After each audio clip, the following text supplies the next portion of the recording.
सुबह की शुरुआत अच्छे विचारों के साथ और अच्छे विचारों को पढ़कर सुबह की शुरुआत करनी चाहिए। और वह शुरुआत अगर किसी लेखक के विचारों से हो तो उस सुबह की शुरुआत में चार चांद लग जाते हैं। नमस्कार, मैं अमित और आप देख रहे हैं हंगामा टाइम्स। इस वक्त हमारे साथ में एक चर्चित लेखक है मोहम्मद उसामा, जिन्होंने ढेर सारी किताबें लिखी हैं आम जीवन को बदलने के लिए। और उस आम जीवन को बदलने के लिए आज हंगामा टाइम्स खास बातचीत उनसे करेगा उनकी किताबों को लेकर। जैसे कि हम पहली शुरुआत करेंगे, आप हमारे हाथों में ये किताब देख रहे हैं, लीडरशिप मैनुअल।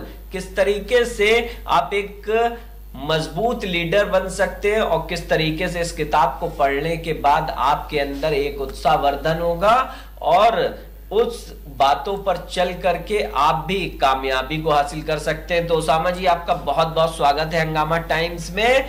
और मेरा सबसे पहले एक सवाल है आपकी किताब को लेकर के कि लीडरशिप मैनुअल जो किताब आपने लिखी है, आखिरकार ऐसी क्या बात है कि नौजवान अपने मुकाम को पाने में आसान, उन्हें उनकी राह जो है वो आसान हो जाएगी, बताइए। देखिए, हम सबके जीवन में समय निश्चित तौर पे कम होता है जी। जब हम पढ़ते हैं, नौकरी करते हैं, आगे बढ़ते हैं तो उस समय को सही रूप से कैसे उसका उपयोग ज्यादा करें, अच्छी तरह करें।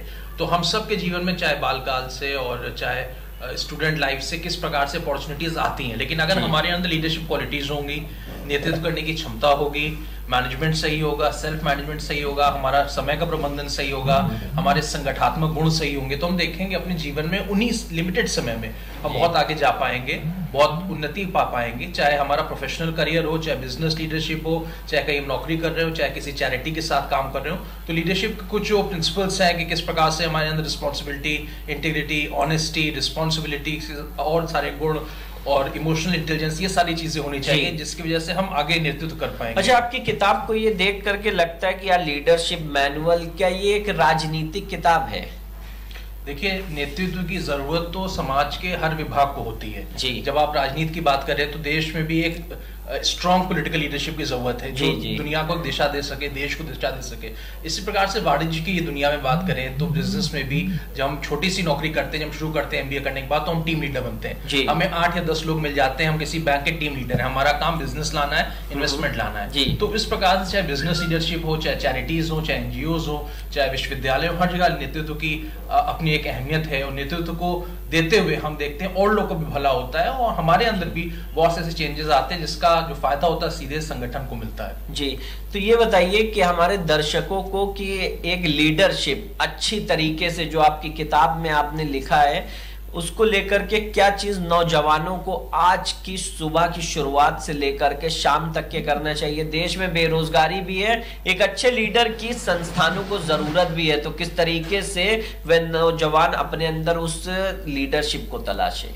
देखिए, हमारे अंदर विजन का होना जरूरी है, एक मिशन का होना जरूरी है, एक पॉजिटिव एटीट्यूड जीवन के लिए होना जरूरी है, एक अपने अंदर की भावनाओं को एकत्र करके जगाना जरूरी है कि आखिर में हम जीवन में हासिल क्या करना चाहते हैं। तो इसके साथ साथ हमारे साथ personal integrity, honesty, dedication, hard work, ये सब ऐसे गुण हैं जो हमें जीवन में आगे ले जाते हैं। एक कॉन्सेप्ट है स्वयं का, यानी अगर हम खुद के अंदर के जीवन को झांक के देखें और उसको समझ पाएं तो हम देखते हैं जहां हम जाएंगे हम अपनी ऊर्जा का सही संचार कर पाएंगे और हमारे अंदर के व्यक्तित्व से और लोग भी प्रभावित हो पाएंगे। तो एक नेतृत्व करने के लिए एक ईमानदारी जीवन से, एक विजन, एक मिशन, एक सोच, एक अच्छा एटीट्यूड, ऑर्गेनाइजेशन, संगठन में काम करने के स्किल्स, समय के स्किल्स और अपने जीवन को सही रूप से ईमानदारी से जीने के स्किल्स चाहिए होते हैं। अच्छा, कहीं ना कहीं देश में बेरोजगारी भी है और नौकरियां भी बहुत सारी, चाहे वो प्राइवेट सेक्टर्स की हो और वो चाहे किसी भी तरीके का रोजगार हो। तो क्या चीजें आपको इस किताब में आपने दर्शाया है कि किस तरीके से एक नौजवान युवक अगर बिजनेस करना चाहे या कोई नौकरी करना चाहे तो वह किन विचारों पर चल के अपनी कामयाबी को हासिल कर सकता है और कामयाब इंसान बन सकता है? देखिए, युवा हमारा जो बहुत ही इंपॉर्टेंट फेज होता है जब हम पढ़ रहे होते हैं। जब पढ़ के निकलते हैं तो हम ये सोचते हैं हमें करना क्या है। हम बिजनेस में भी जा सकते हैं, सर्विसेज में भी जा सकते हैं, अपना एंटरप्राइज खोल सकते हैं, शैक्षिक संस्थानों, थिंक टैंक्स, बड़े व्यवसाय में भी जा सकते हैं। तो जहां तक बड़ी सरकारी नीतियों का आज लोग देखते हैं, तो हम देखते हैं startup India, skill India, digital India, मुद्रा, ये बहुत सी ऐसी स्कीमें हम देखेंगे। और हमारे शहर या प्रदेश में भी इंक्यूबेशन के कई अवसर हम देखेंगे जो धीरे धीरे व्यवसाय को आगे बढ़ाने या सेल्फ एम्पावरमेंट और या एंटरप्रेन्योरशिप को आगे बढ़ाने के लिए मिलने लगे। तो युवा अगर जॉब प्रोवाइडर बनना चाहे तो भी बहुत से सपने होते हैं। जब एक व्यक्ति संस्थान खोलता है या कोई इदारा खोलता है, उसके जरिए इदारों से और भी लोग निकलते हैं। तो हम खुद भी इदारा खोलें और अपनी संस्था खोलें, अपना व्यवसाय खोलें, उससे और भी लोग लाभान्वित होंगे और भी उसके लाभ चारों तरफ फैलेंगे। जी, तो ये थे हमारे साथ में चर्चित लेखक मोहम्मद उसामा, जिन्होंने द लीडरशिप मैनुअल एक किताब लिखी जो काफी चर्चित है सोशल मीडिया पर। उनके जो किताब लगातार उसकी बिक्री भी बढ़ती जा रही है, आप इसे ऑनलाइन भी खरीद सकते हैं। तो आप भी एक युवा हैं और युवा को किस तरीके से लीडरशिप के लिए कार्य करना चाहिए, उन सभी बातों पर हमने उनसे सवाल किया और जाना। अभी की खास बातचीत को यहीं विराम देते हैं। मैं इजाजत चाहता हूं। नमस्कार।